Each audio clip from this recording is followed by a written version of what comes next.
One student's commitment to family has shortened his college playing days. Jamal O'Neal left MSUM for a reason everyone respects, but the NCAA won't accept. Reporter Christy Larson tells us his story. The MSUM men's basketball team is hard at work this season. The team put in a lot of hours in preseason practices and scrimmages.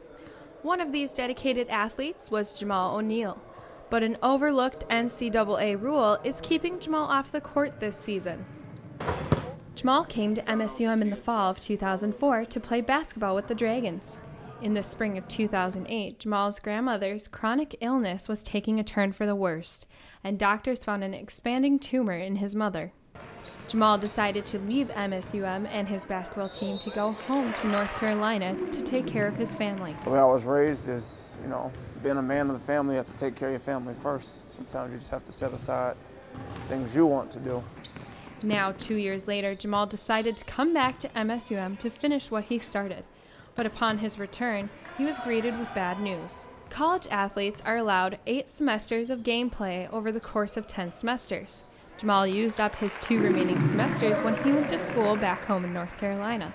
So we had to send an appeal of why I left and, went through all that, gathering records and doctor letters and stuff like that. But, I guess it wasn't enough, and with the NCAA, you really never know.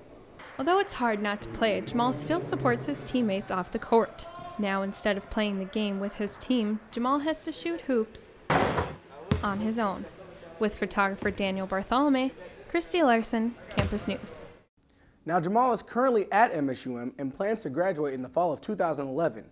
He says before he came back to MSUM, he was told that everything was in place for his return, including a possible scholarship.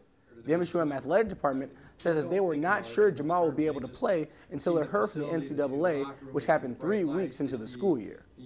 We had some ideas of where we thought we were at, and one of the things you run into is a little bit of a timeline of having to make a decision: you're going to come to school or you're not going to be able to come to school. And we felt that there were some mitigating circumstances that we thought there was a probability that he'd be eligible, but we didn't know for sure until we finished that process. The athletic department did try to help with Jamal's appeal, but their efforts failed. Jamal is not able to receive an athletic scholarship because he is ineligible to play. Peter says he feels bad about Jamal's situation and wishes the best for him in the future.